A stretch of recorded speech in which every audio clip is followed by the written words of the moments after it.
On Iconic this week, I have two very special guests. They are best friends, they're moteliers, and they have really set up their brand to care for detail and treat people with the best hospitality.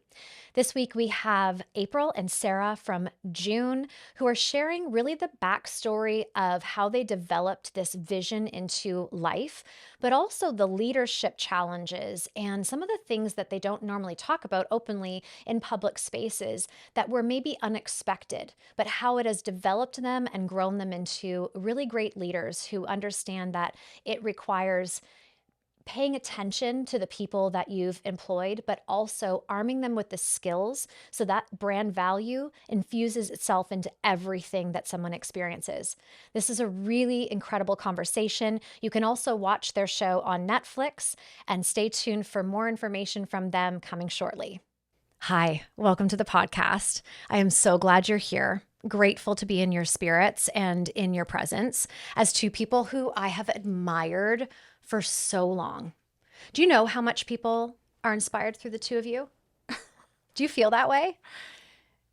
It comes out every now and then, yeah. Yeah? Yeah, and I think it's something that's really special to us that we've been able to share our story, and the stories that we hear from people about them being inspired by what we've done mean a lot to us. Yeah, I mean, it's so unique and special. And I think that's part of it for me. I really love brands. I love businesses that pave a new path. And you definitely did that in Canada through the June Motel.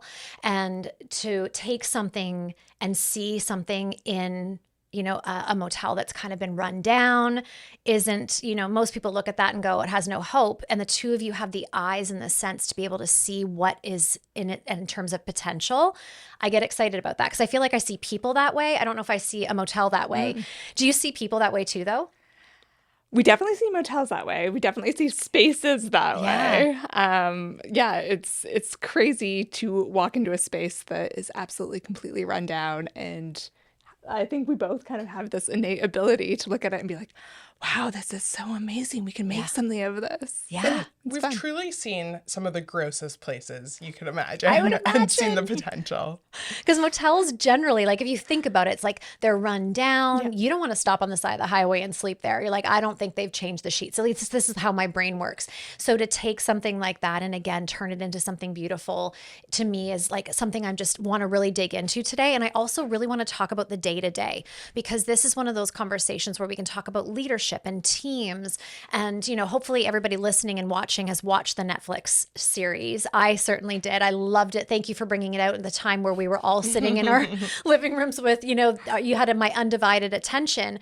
And I have so many questions around building the aesthetic and so on. But I also know there's the Netflix that people can go watch. I'd love to know what sparked this because I feel a lot of people listening in and watching maybe have these feelings in their own bodies of, oh, I could build something or I could create something, but maybe hold themselves back. What's the origin story of how you got here? So we have been friends for 23 years.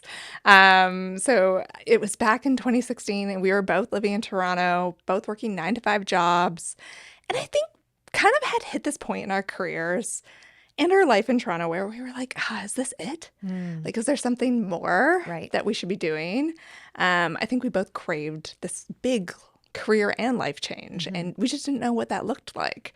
And so, we get together one Friday night and crack open a bottle of wine, and one does, and we're just like, let's brainstorm ideas. And at this point, mostly just side hustles. We were looking for a little side project, a little, a weekend event that would get us like excited about careers again.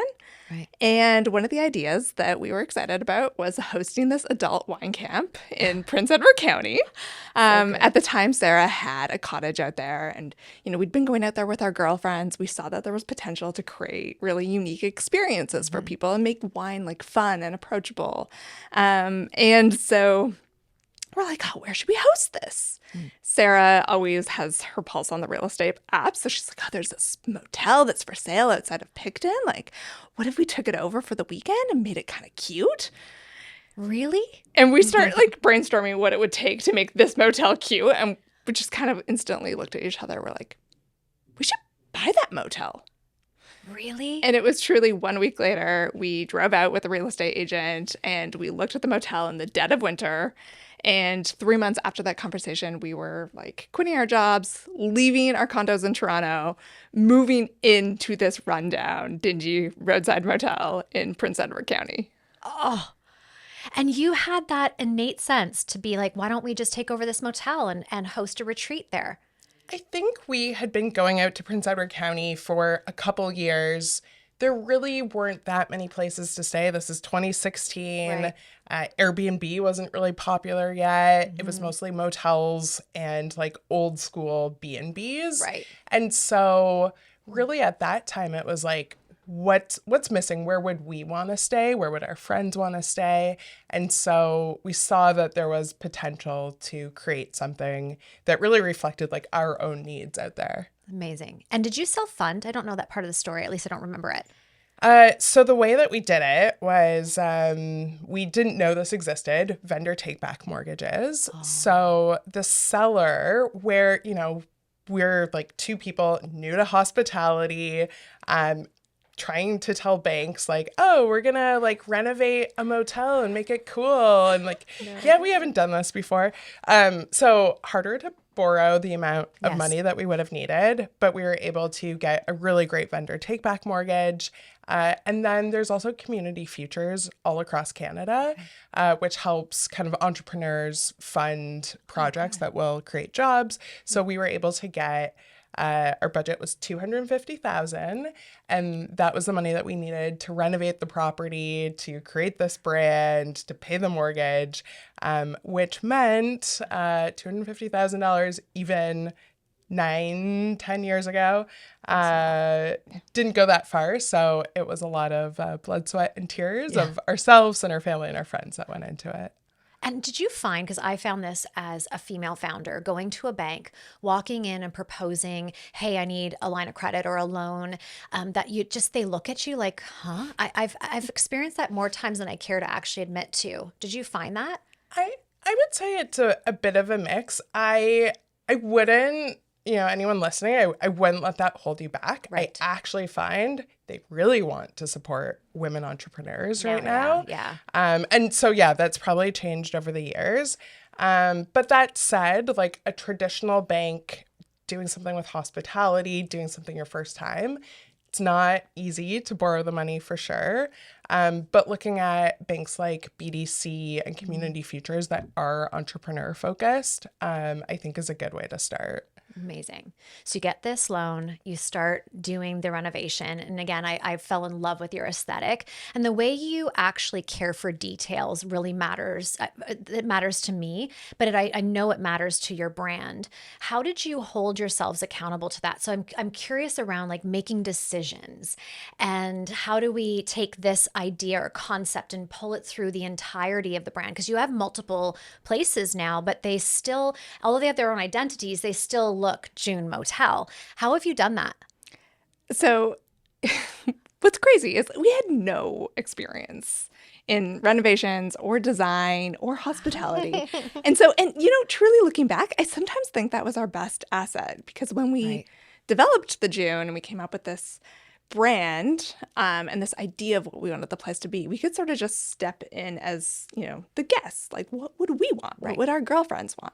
And I actually found that to be the most authentic way to create an amazing guest experience, because we were able to answer that for ourselves. Right. And we love travel. We love staying at cool hotels. So we had this idea of what it should be. Right. And so creating the first one was relatively easy, because we could just be the guest and like design something that would be great for us and our girlfriends, and check, did it.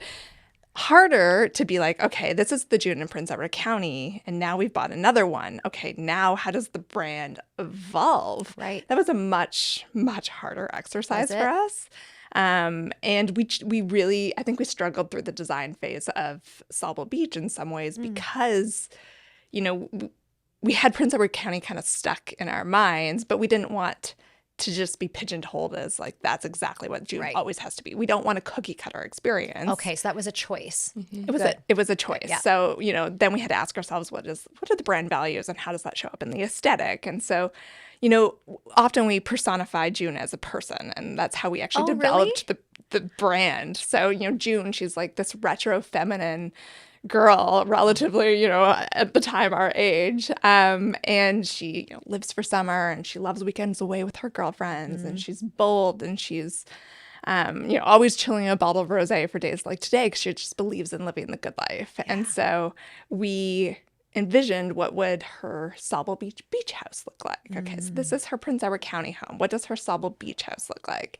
And so we start to like role play her in Sauble Beach and evolve the brand that way. So good.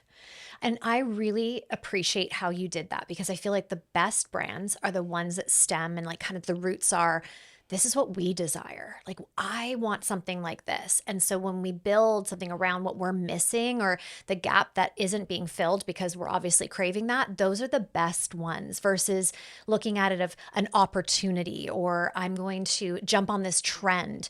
So I applaud that because it really does create almost like a culture in a certain way, doesn't it? Yeah, absolutely. Do you find that? And I feel like any time that we've sort of stepped away from what that brand is, what's like really authentic to that brand, it hasn't worked or it doesn't resonate. It doesn't feel right. And we always kind of keep going back to, this feeling of nostalgia, this feeling of like retro feminine motel vibes, and the starting place really. And so just like really owning that, I think, is what we've learned over the course of this journey is really owning that brand and leaning into what makes it different and what makes it unique, is what makes us more successful. It's true. It's true. And I feel too, when I look at what you've created, I also don't see you resting in it. So just as somebody who's witnessing you, and I care so much about leadership, I can tell the two of you are as invested, maybe even more so than you were at the beginning or as you were at the beginning. How do you keep that alive? Like now you've got these beautiful spaces and each of them creates its own unique experience. How do you both, as the two of you, keep the passion and the vision alive? That's a great question. I mean, I'm happy that you think that we're still as invested and that we are. Yeah. There's part of me that sometimes is like, oh, we haven't bought a motel in like a few years. Like, the urgency. The urgency to like stay relevant and to like stay. And I think what we've realized is there are so many different ways to grow and evolve. Yes. And our business has become stronger every single year. Good. And so I think part of it is we're a seasonal business for the most part. So Prince Edward County and Sauble Beach are completely seasonal. And with that, there's a bit of a love-hate relationship with this, but we work really hard in motel season from, April to November. And then November hits and it's like, okay, what are we improving for next year? And then we take the winter and we always have these improvement projects. And I feel like this mindset of continuously evolving the June and the properties and our business and our processes. And we always take all these projects on in the winter. Sometimes we take on way too many of them in the winter. But I do think that has allowed us to sort of continue to grow and continue to show up in our business in new and better ways. And And that said, April and I love finding the next place. And like that, we're really driven to keep making that happen and grow that way. Oh yeah. Okay, yeah. good. It's just like, it's the continuous improvement so important.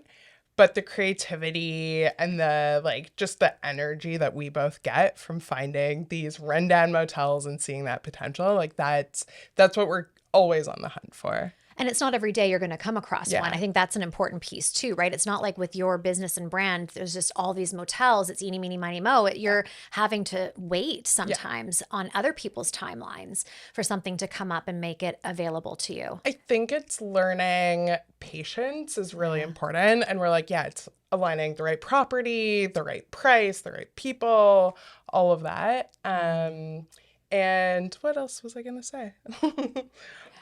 I like what you've been saying lately about being ready for when the opportunity hits. And so I think like shifting our mindset to, we can't find the right property.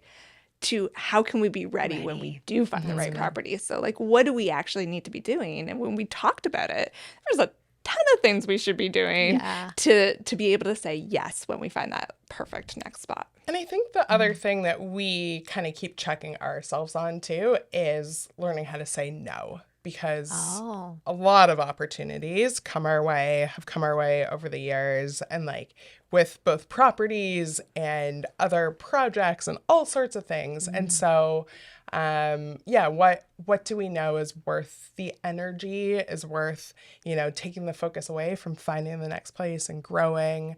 And so again, that like patience and focus to stay improving our properties, as well as looking for the next growth opportunity. And that patience, there's been a through line in this show actually already in this season of women really leading their businesses versus chasing or pressuring their businesses. So I'm so happy that that's been a through line, because there's so much value in that.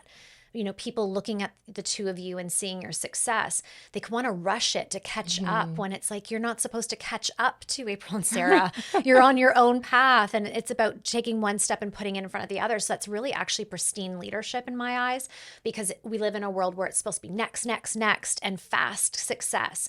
And it looks so sexy online, but you and I know as well, it takes grit and patience and stick-to-itness. And what I'm also noticing is like you're constantly raising your standards of excellence. So it's like, these places look great, like Sauble looks great, but we also don't want to sit on that. How can we make it even greater?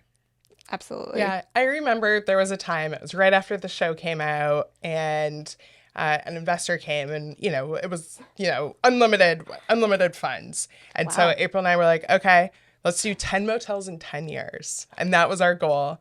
Things didn't happen for various reasons. And so glad they didn't, because I think a few things, we actually weren't ready to scale. And how important it is, like back to the day-to-day operations. We still had a lot to learn with having 2 properties up, running, have really like consistent experiences for guests. And we've also like had a lot of life to live over those years as well, that we wouldn't have been able to do it if we had like really sped through that scaling. That's true. Let's talk about the teams. Let's talk about, you have these properties. Do you live locally to them? I live 5 minutes from our Prince Edward County location. Okay. And sometimes I live 30 minutes from Prince Edward County, and sometimes I live in Europe. Okay. That's a great life. Yeah. I love this for you. Okay, so you're not necessarily local to these properties. You have team that you've hired. Are you responsible for a lot of the hiring, or do you have help with that? So we hire at like a leadership level on the property. So general managers would be hired by us. And then we really believe that the general managers need to build their own teams and lead those teams. And so we have like a smaller number of people that we manage and lead on a day-to-day basis. Okay. How have you instilled the brand values into these general managers? Because, when we're building teams, we can fall in love with potential of people. We can fall in love with, a friendship that can be sparked quickly, but that's different than somebody being the face of your brand in front of the customer and guest every single time somebody enters the space. How have you instilled those values? What's worked or not worked? Both of the general managers at the properties have worked for the June for 4 to 5 years. And so I think there's a lot of people that think general manager of the June Motel, like it's going to be fun, it's going to be sexy. It is a really grueling, hard job. The reality is like that is a job, like speaking of grit, it takes, it takes a lot of it. It takes great leadership. It takes like great attention to detail and keeping those standards up. And it keeps like keeping the culture on the property, making it a great place to work so that we have people who want to keep returning as guests, returning as staff year after year.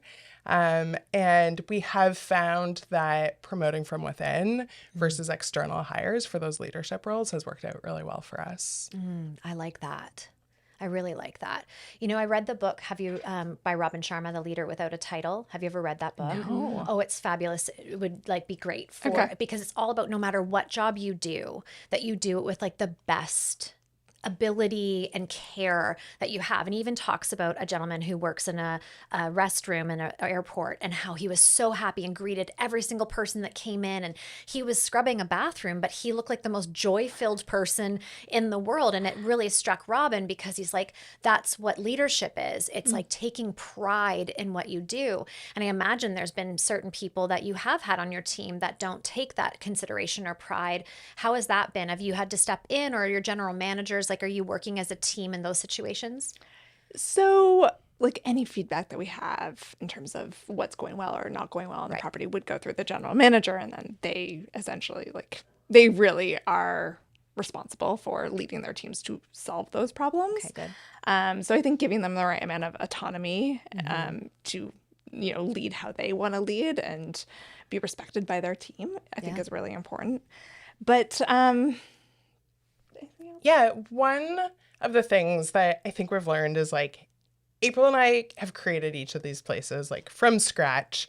We know, like I can see what you've done here. Like the candles are lit, the magazines are like flared just appropriately. And like that is something that not every single person has that skill to see that and to Yes. just do it naturally. Agreed. And so something that has taken us a while to learn and implement has been, how do we create the right tools so that people see the things and do the things in the way that we want them done, that we've made a really deliberate effort so that every guest who walks in is like wowed by the perfectly lit candles. And so it's called the June Style Guide, and we good. have like candles are lit at 4 p.m. and coffee bucks go like this, and staff get trained on that. Good. And when it's not kind of set up exactly as it's supposed to be, then that is on the general manager, or every time April and I are coming to the property to just kind of point out and also to explain and remind everyone why it's important that things look as they've been planned. like we have little like markers on the dimmer switches just so that people like know exactly where put the the dimmers should go. Like to that level of detail is like I think where we care about the ambiance so much, and it is in those details. It's in the is. lighting, it's in the music and how loud it's the music, what Yeah. playlist is on. Yeah. And it's taken us a lot of years to truly figure out what are the right systems that we can implement to control those while not being physically on the property. How often do we need to visit each property, even step in as guests ourselves and experience them and see the lights on at night and say, oh, they're too bright. Yeah. And so there's a lot of that, and there's just kind of constant education, constant conversation, and hiring people who are open to that feedback. And most of our staff know that we're going to show up and have that eye, and it's not a criticism at all. No. And then I think like also just hiring people based on like, not everyone has to be perfect at everything. And so like crafting jobs that really lean into, I think, what they're really good at. I think we've started to do a little bit more of that, and understanding what as a central brand team do we need to own a bit more. That's good. So that we have more control over like guest communication, or what are those pieces that we're really good at, and what are the pieces that the people at the motels are really good at. And then we all just kind of get to own our strengths and bring those together in a better way. Yeah. And I'm a believer too that we can teach skill. We can't teach hunger, grit, devotion, care. Like those are characteristics of a person. So I love to hire on that because I can teach you how to do the other things, through having that lookbook and here's what we expect, here's the things that can be taught, but you can't teach someone to pay attention to the way the magazines, like, yes, you can teach them how you want it done, but it's the eye and the care and wanting it to be a great experience, not just for the guests, but for themselves, the pride in the job, and also representing the bigger brand. Yeah, absolutely. That's so good. What has been like the most difficult part that you didn't expect in this journey? That's a good question. I think So it was my first time really managing people. And I find it's one of the most rewarding parts of the role. And it's also sometimes the most challenging as well. And figuring out, when someone's not a good fit, how do you handle that? How do you give people opportunities that kind of push them beyond what beyond what they've done in the past. So it's a great part, but it's a challenging part for sure. Isn't it? Yeah. Dealing with people. Oh yeah. It's like yeah. it makes your heart want to explode certain days, Yeah. and other days it makes you want to protect your heart Yeah. with Yeah. all your might, right? Yeah, absolutely. It's not for the faint of heart. And what's so interesting about your brand is you have people, you have physical spaces, you have customers and guests. You've got so many components to what has to be cared for all the time. Like, it is massive. I do feel like sometimes it's like death by a thousand details. Really? And like I'm a person that can easily get like overwhelmed down there in the details, Okay. and then I can easily come back up and see the vision.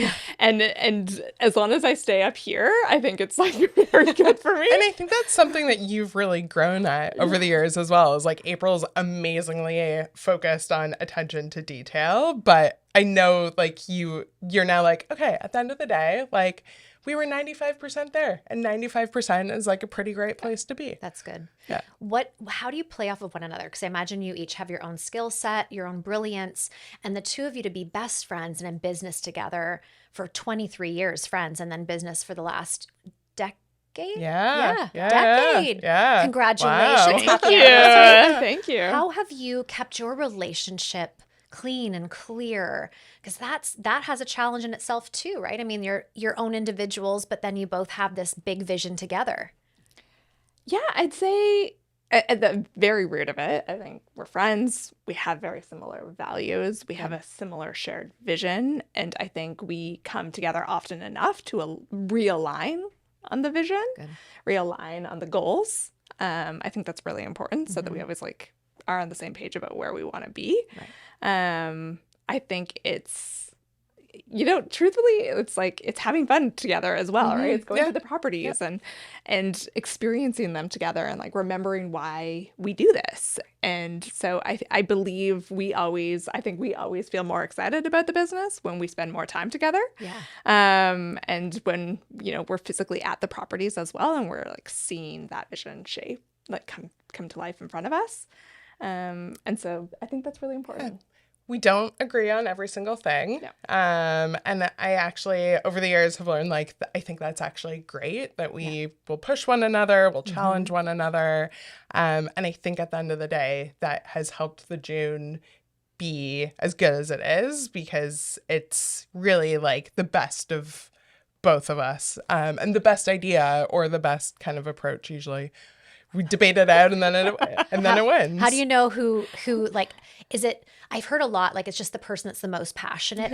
Is that how it works between the two of you too? Yeah. All the time. I think there are areas of the business where we both really value each other's like expertise. So Sarah much more on like the finance and administrative side of the business, and me on the marketing side. So I think those are areas where it's like, okay, I trust you in leading us in this direction. Today's debate is how are we going to display the coffee and tea in room? And it's only just beginning. Does it go in individual little containers, or do we put it in one clear jar and mix it all in? And so we shall see. Ooh. Yeah. But I love that you both have, because I can actually tell through your personalities of being with you, like how you would be more of like that structured operational person and how you would be more of the creative. Not that you wouldn't have that and you wouldn't have that, but you can tell just even through your presence. And that is so rewarding, I imagine, the relationship as well, because if you both loved marketing and nobody paid attention to this other side, it becomes imbalanced. Yeah, absolutely. You need both sides. You do. And I always say this, like there's a lot of people that'll say like, don't get in business with a friend. It's going to end badly. Everyone warned us. It's been amazing. Good. You get to experience the high highs. There's bottles of champagne. You're super excited to celebrate together. You get to experience the low lows together. Yeah. There's probably more wine. Maybe not champagne, but wine. Wine. We have wine on those days. Martinis.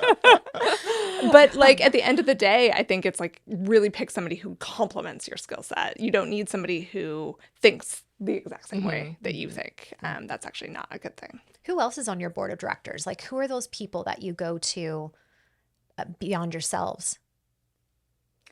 We are currently thinking about setting one up. We Officially, officially, like we have people in the space, like other accommodators, other people in hospitality that we really respect that are doing cool things. And so every now and then, we'll set up calls and we'll pick each other's brains, but there's nothing formal, I think, about it. And I think and this is one of the things, in terms of being ready for that next opportunity. Right. What are those things? Okay, so have a board of advisors and like formally set up that network so that when the property, like help us craft that long-term 5-year plan. So yeah, I think that's next. I love that. Yeah. I love that because it's a fresh set of eyes. And when you're in the brand for as long as the two of you have, having somebody come in with fresh perspective doesn't mean that they're right.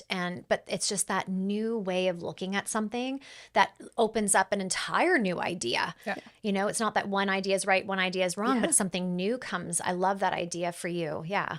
And I think that's like the challenge that we felt on buying more properties and scaling the June is there's not one answer. There's not one way to do this. Yeah. And everyone will keep telling you that, almost to the point that it's frustrating because you kind of just want there to be like one path forward and like tell us what the steps are. But it's not that simple. No. I was a part of a brand and their philosophy was go. So like the 10 in 10 years, that was their philosophy and everything had to be the same. So if you walked, no matter where you walked in, you knew what to expect. Has its pros because you knew what to expect. But what I found was I watched the brand get more and more diluted. You think it'd make it more potent. It didn't. It diluted it and everything became old. Whereas with you, the way you're growing your business, you're almost reinvigorating the brand with each new space because you get to keep the brand values, what works, what do we love, but you have this like newness that keeps it alive.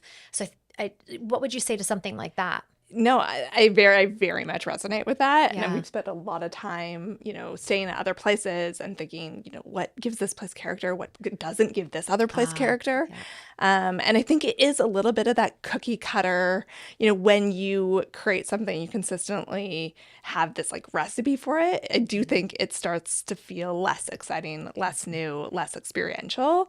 I believe that there has to be a certain formula. Right. Otherwise, I do think that it is just death by like 1,000 details. And so I think that's the balance, right? It's like, what's the formula? And then what are the areas that we get to be fun and creative and breathe new life into the June? So we're currently renovating in Prince Edward County. And this is like, it's probably about a 2-year process overall. Oh, wow. Phase 1 we're in right now. We're renovating 8 upper level rooms. Okay. And we're going back to, the June that we started 10 years ago. And we're like having fun, being creative again, and like seeing this physical space evolve and take on sort of its next chapter of the June. And I love this idea that it doesn't always have to be the same, that it's going to grow and it's going to evolve with us and with, our audience and with our guests. And so, I think there's a certain formula in there where it's like, it's a certain amount of structure and a certain amount of freedom. Tell me about the formula. Share. What's that? Like, what are those things, the tried and true things that you would say are your formula for? I think fun first impression when you arrive at the June.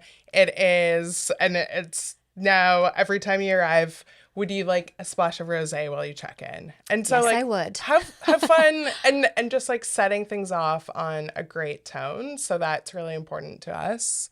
What else is part of the formula? Like in-room coffee experience will be like the same across all motels. I think the structure to the motels, ideally, we're trying to get to this place where it's X number of rooms, it's a lobby bar, there's always a campfire element because we love like the nostalgia of that. And there's always a pool. And so we are adding. You're adding? We're going to add a pool in Prince Edward County. And so I think getting a little bit more consistent with what that overall experience of the June is. The look and feel of each of those spaces can change and be different. But those like sort of like moments that we want you to have at the June might always be the same. We want you to have that poolside cocktail. We want you to have a splash of rosé when you check in. We want you to roast a s'more at sunset. Yeah. And that's felt, just so you know, you're doing a really good job at that. Thank you. It's like the rise of boutique places right now, isn't it? Like you blazed a trail. You were doing this before it became popular. I had actually met with a very big hotel brand just last night, actually. And I said that to them. I said, you are very much challenged in this era because we're craving experience. We want to walk in somewhere and everything, the smell, the fabric, the rosé, the sound, like everything just kind of takes you to another world because we're so consumed in our lives and our businesses and our careers these days. We're looking for that escapism. And as a big, huge chain, that's not easy to do. And so I just, again, applaud you. Not that you need applause, but I'm just so grateful that you have led that way because I really crave those experiences. Well, one of the things I do as a mom actually is leave my home once a quarter to put myself into a place just like the June to sit and just be in space. Right? So to sit by a pool and have a cocktail, to have a lobster roll that's delicious and I can't wait to get back the next time to sink my teeth into it, to have a hammock that I can just read a book or drift off and have a nap because my body needs that. And you've done such a great job of creating the experience. Something that you were just saying, just like it gave me kind of shivers, is I think the cool thing about hotels and motels is it's truly like such an immersive experience. And I can't think of another industry where it's really like it's what you see, it's what you feel, it's what you like are breathing in, eating, drinking. smell. Yeah. It's literally all the senses. And I think that's so special. And one of the things that we always really feel is like it is this really important duty that we have. Like when people, with, like you said, everyone has so much going on. Everything's so expensive these days. And so when people choose to spend that like precious time with us, spend their money with us, that like we need to safeguard that experience. And every aspect of that experience has to deliver. And that's like, we take that duty really seriously. Yeah. It's like, thank you. Yeah. But I mean, that's why we're in it is because those are the opportunities that we look out. And I say this is like the most amazing part of the job is sometimes you just get to sit there and you get to look out and you see these guests and you're like, they're sitting around, with their friends roasting s'mores. And you're like, right there, like, they're making a very special memory. This is going to be the highlight of the year. And like, we kind of made that happen. You did. So it's really special. It is. Thank you for that.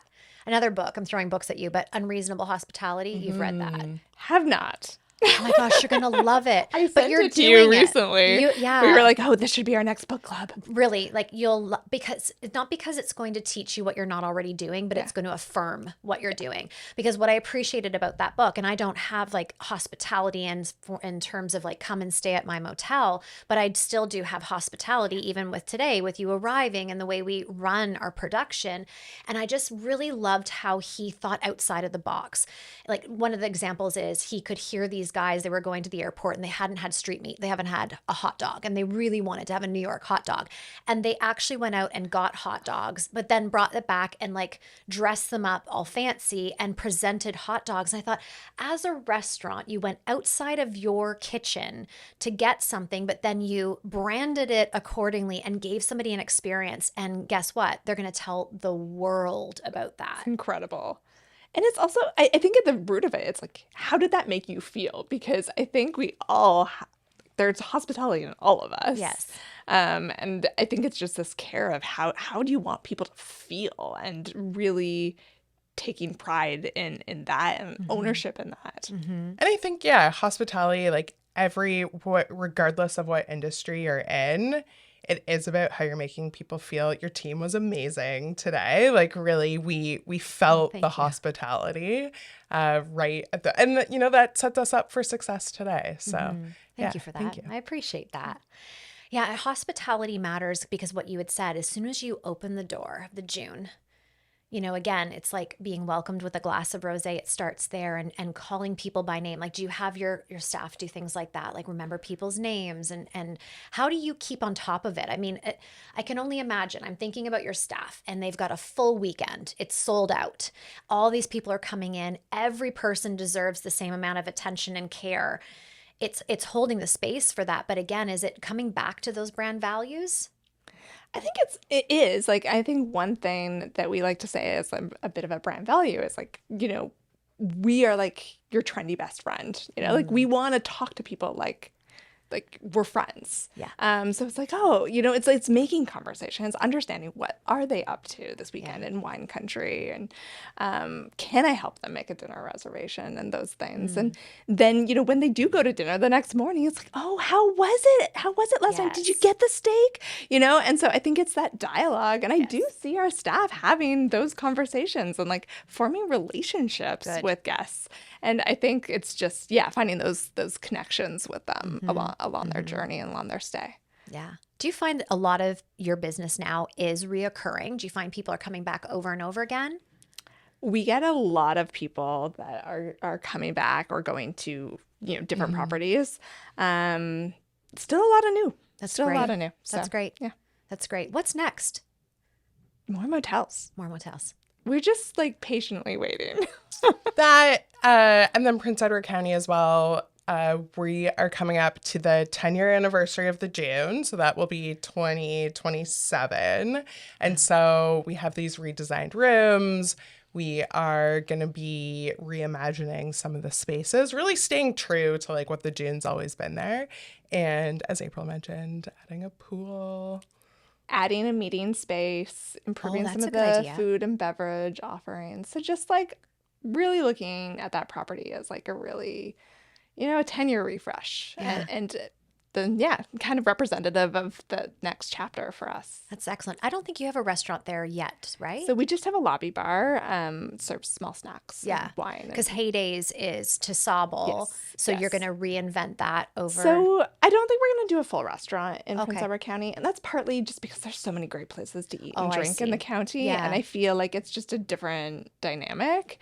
But that said, we do know people want to eat and drink around a pool. So I think that's where we can have some fun with what's that pool bar menu really look like. Oh, I've got ideas. Yeah. Let's hear them. What do you want to be eating at the pool? That's a great question. Something small, obviously. I don't like things that are going to spill. Like I had fish tacos the other day by a pool, and it's not a vibe. It tastes delicious, but it's everywhere. And so something that's like bite size, something fresh, that appeals to me. Yeah. I don't want anything heavy by the pool. I mean, we're trying to not be heavy by the pool. Well said. Right. Okay, so here's what I'd love to know too, though, because the two of you are also your own individuals away from the June. What's next for you? Don't know what's next, but I did just move to Luxembourg part-time. So my husband got a job there. He's from France originally. So I think like the current for me is how do I balance this like part-time European life, part-time Canadian life. And we've been doing abroad for a while. We were in Bermuda before that. So excited to like settle into this new life that we have there and just enjoy. And then I'm back. I have a cottage in Prince Edward County. So enjoying having some time back there again. So space, enjoyment, adventure. Yeah. I love that for you. How about you? I also love that for you. So I was like, I feel like mine is like trade? the opposite of that. What's next for you? So I had 2 kids in the last 4 years. Congratulations. So for me, I feel like I'm kind of like that was some hard years of balancing work and raising small kids. And I feel like I'm actually kind of just coming out of that now. My youngest is 20 months and I feel Still a baby, but I'm feeling like I have myself back a little bit, if that makes any sense. Yes. Everyone's in daycare and we have routine and like they're not sick all the time anymore. And That's real. And I just feel like there's a sense of opportunity in terms of being able to really get excited about work again, really get excited about, working out again, and just being myself. And yeah, leaning into just, I don't know, finding that balance of work and being present for my family and routine and being at home and enjoying the place that we live. I'm in Prince Edward County, and it truly is. It's such never a been. special place to live. No, I've never been. Gorgeous. Oh, I gotta come. I will. Yeah. Now that you have a pool, I am. Yeah. I'll be 2027. honest with you, 2027. Yeah. Okay, because I will be honest with you, I chose Sobel because of the Yeah. pool. It's not closer, Yeah, but absolutely. I just if I go away, I want to sit by a pool for sure. And that's how we feel. I think everybody feels that way, which is our rationale. yes, of so putting a good. pool in. Very good investment. Yeah. Yeah. Yeah. So I think I just want to, enjoy, I think, a lot of the hard work that I've been building over the last 4 or 5 years, and just to be able to actually just sit with it and enjoy it and be with my kids, be with my career. And yeah. So good. That's actually one of the burning questions I had. And I'll round out this conversation with this is you've had success. You, I'm sure, have more abundance than you've had in the past. I'm assuming, but you're in this career that's really abundant and beautiful. You mentioned that every year the business is growing. Congratulations. That's incredible. What has that success meant to you? And maybe it's not what it meant. Maybe there's a lesson in it for the audience of how do you hold this success when it comes to you? Oh, that's a really hard question. I actually said to somebody recently, I was like, oh, when we make it, I use that statement of Yes. oh, when I make it, I'm going to do this. And they looked at me and they were like, you've already made I it. know. Is that the truth? And I had to take a breath, and I was like, have I already made it? Yes, I've had success, but I think for me, it's there's always a moving target. I know that's the thing. And isn't that's a it? bit of the problem, right? Yes. And so I think I am proud of what we've created, but I'm also more excited about what we will create. But I think that's also just what keeps us moving forward. It's that high achievement gene, and there is that pro and con. The pro is that we always are looking at that next thing and building and growing and expanding. The side effect of that is sometimes we don't pause to celebrate how far we've come and what we have created. I know I'm very much guilty of that too. It's, sometimes the team even has to say, Jen, we just hit a milestone and we haven't even discussed it. And it's ooh, because I realize, oh shoot, it was as soon as we hit that, there was another one and I just kept going. Yeah. You find that? I do find that, but I think you're right. I think finding those what are the little moments of celebration that we can just even come together, and it can just be as simple as popping a glass of a bottle of bubbly and acknowledging that we're 10 years into this, or having a sleepover in the new rooms and being oh wow, this is such a cool space. And I think finding those little moments to stop and appreciate what we're building along the way. Something that I love, and my computer does it. I didn't ask it to do this, and I don't know how to turn it off, but it will be 8 years ago today, and it'll show me this photo of me checking guests in, or April and I inspecting the motel for the very first time. And yeah, I think it's kind of forcing me to have those moments of wow, we have come a far way. I think we have a lot. I think we're still in a place where I feel challenged many days. I feel like I'm doing something new many days. And I think that's part of what's keeping us from feeling okay, we've done it all, success. Right. Because we do just keep pushing ourselves to the next thing. What has it felt like for you? The success part? Yeah. Or the, I think I take moments to really appreciate how much fun I'm having. I love And that. that part's great. Days like today where we get to dress up and have a great chat about our business. This is so fun. Seeing, these renovations underway, and we know that's gonna be a great moment once that's done. But yeah, it's always I'm still challenged often and still doing new things. And so yeah, I don't know, it's still working away. It's so wonderful. I've seen the fun, and like it was a through line of this conversation today. Like I can tell the two of you stop, you have fun, you have a glass of bubbly, glass of wine when you need it, but you're remaining in that initial seed of why you did this in the first place. Like we craved this, and so we created this, but in the creation you're still stopping to enjoy it, and that's so special and sweet. I think it's what makes it worthwhile. I think if you Yes. don't do that, then it's like, what are we doing it for? Yeah. That's it. I often think that like I might as well go get a high paying Right. career. Yeah.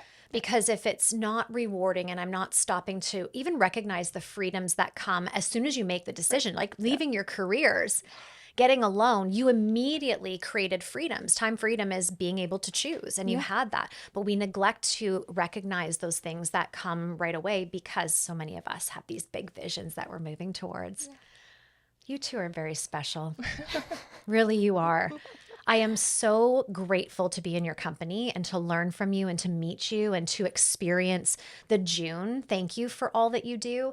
And I am really looking forward to what's next. I'm a raving fan. So if you ever need a cheering squad, you just come up in the DMs and you know Jen's going to be there. But I just am enamored really in the way the two of you hold yourselves, hold the relationship, hold the vision, hold the consistency of every one of the places that you have built. It's really a joy. Thank you so much for being here. Thank Thank you so much for you. having us. This has been fun.